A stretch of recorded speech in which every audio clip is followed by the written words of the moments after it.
నమస్తే, welcome to 99 TV. పాకిస్తాన్కి world bank రుణం ఎంత అయ్యా అంటే $108 million funding to Pakistan announced on May 1, 2025. నిన్నే alliance with a broader $20 billion 10-year plan from January 2025. ఇంకా $20 బిలియన్ రుణం కూడా ఒక 10 ఏళ్ల ప్లాన్ తోటి ఈ జనవరి నుంచి targeting climate change and private sector growth in a nation facing economic strain under $7 billion IMF బైలౌట్ ఇచ్చే క్రమంలో భాగంగా ఇది ఆఫర్ చేశారండి. ఏంటి అంటే ఇంతకీ ఎందుకు ఆఫర్ చేశారు పాకిస్తాన్కి వరల్డ్ బ్యాంక్ ఈ రుణం ఎందుకు ఇస్తానంటుందంటే క్లైమేట్ చేంజ్ కోసం, ప్రైవేట్ సెక్టర్ గ్రోత్ కోసం. అర్థమయ్యేది ఏంటంటే దీన్ని బట్టి అంటే ముందర మనం దీని గురించే మాట్లాడుకుందాం, తర్వాత దీని వెనకాల ఉన్న కారణాల గురించి కూడా మాట్లాడుకుందాం. అర్థమయ్యేది ఏంటంటే ఇందులో private sector growth, climate change అనేది ప్రతిసారి వరల్డ్ బ్యాంక్ చెప్పే మాట. వాళ్ళు చెప్పిన ఆదేశిక సూత్రాలకు అనుగుణంగా పనిచేయాలి. ప్రైవేట్ సెక్టర్ గ్రోత్ అంటే ఒక్కో సిటీని, ఒక్కో ప్రావిన్స్ని అమ్ముకుంటూ పోవటం.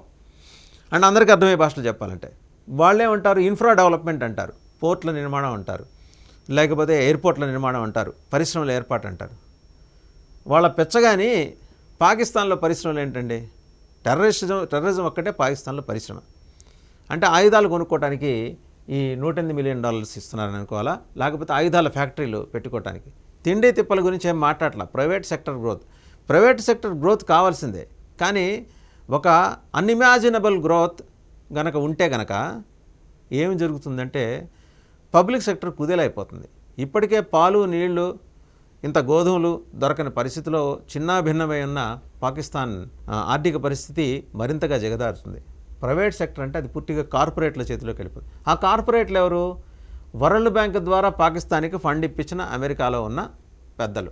అమెరికాకి ఏంటి ఇంట్రెస్టు అంటే పెరుగుతున్న చైనా ప్రాబల్యాన్ని, గ్వాదర్ పోర్ట్ కానీ ఇంకెతరత్ర రోడ్ బెల్ట్ ఇనిషియేటివ్లో భాగంగా చైనా చేపడుతున్న బోల్డన్ని ప్రాజెక్టులు కానీ ఇవన్నీ కూడా అమెరికా సాగనీయదు.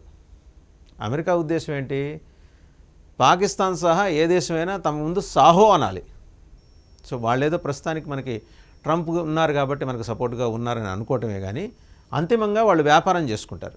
ప్రపంచ పోలీస్ కాదు, ప్రపంచ వ్యాపారి అమెరికా. ఆ వ్యాపారం చేసుకునే దాని భాగంగా $108 million funding.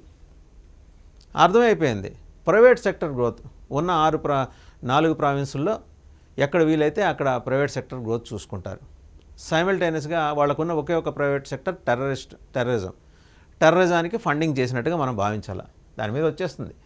Critics on social media, ప్రత్యేకించి ఎక్స్లో రాసేవాళ్ళు లైక్ సింగ్ ప్రమోద్, ఆయన రాస్తారు, ఈ alleges that such funds may indirectly support terrorism reflecting long standing accusations against Pakistan which is on the FATF grey list for money laundering and terrorism financing as noted by Wikipedia. చాలా స్పష్టంగా మనం ఇందాక ఏం మాట్లాడుకున్నాం introductory రిమార్క్స్లో అదే చెప్పారు. ఇండైరెక్ట్గా టెర్రరిజాన్ని promote చేయడానికి, అలాగే long standing acquisitions against Pakistan, దేని మీద మనీ లాండరింగ్ ద్వారా టెర్రరిజం ఫైనాన్స్ ఇవి చేసుకుంటానికి ఉపయోగపడుతుంది. The funding announcement sparked polarised reactions on X. ట్విట్టర్లో, సోషల్ మీడియాలో ఎలాంటి రియాక్షన్స్ వచ్చాయో చెప్తూ, with some users linking it to regional tensions and such as India-Pakistan conflicts in Kashmir, where India alleges Pakistani support for militant groups, a claim supported by satellite imagery of terrorist camps. అదండి already ఎక్స్లో, అంటే ఇంతకుముందు ట్విట్టర్గా మనం మాట్లాడుకునే X platform మీద ఇదంతా టెర్రరిజాన్ని promote చేయడానికి ఉపయోగపడుతుంది. ఇంతకీ ఈ ఫండ్ని ఇప్పిస్తున్నది ఎవరు? అమెరికా ఇన్వాల్వ్మెంట్ లేకుండా వరల్డ్ బ్యాంక్ ఇయ్యదు. అమెరికాకి ఏంటి ఇంట్రెస్టు? అక్కడేదో ప్రైవేట్ సెక్టర్ గ్రోత్ కాదు, వాళ్ళకి ఏంటంటే వాళ్ళ ఆయుధాలు అమ్ముకోవాలి, లేకపోతే వాళ్ళ ఆయుధాల ఫ్యాక్టరీల దగ్గర నుంచి వీళ్ళు ముడి సరుకు కొనుక్కోవాలి. పాకిస్తాన్ అదే చేస్తుంది. ఇండైరెక్ట్గా అదేంటి మనీ లాండరింగ్కి దారి తీస్తుంది. ఇంటర్నేషనల్గా ఉన్న టెర్రర్ లింక్స్ని డీప్ స్టేట్కి కనెక్ట్ చేసే విధంగా ఇది పనిచేస్తుంది. ఇది అమెరికాకి లాభం చేకూర్చొచ్చేమో, చైనాని నియంత్రించడం కోసం అమెరికాకి లాభం చేకూర్చే ప్రక్రియ అయితే ఉండొచ్చు కాక, కానీ సదరన్ ఏషియన్ రీజియన్లో, ప్రత్యేకించి ఏషియన్ సబ్ కాంటినెంట్ అయిన భారత్లో అయితే ఇది చాలా ప్రమాదానికి దారితీసే పరిస్థితి. సో ఎక్కడో ఒక చోట మనం దీనికి చెక్ పెట్టాలి. ఒక టెర్రరిస్ట్ స్టేట్కి, నేను ఆ మాటలు నేను, ఒక టెర్రరిస్ట్ క్యాంపు, ఒక పెద్ద క్యాంపు పాకిస్తాన్ అనేది టెర్రరిస్ట్ ఉగ్రవాదుల శిబిరం. ఆ ఉగ్రవాదుల శిబిరానికి $108 మిలియన్ ఫండింగ్ ఏంటండి, లోన్ ఏంటండి?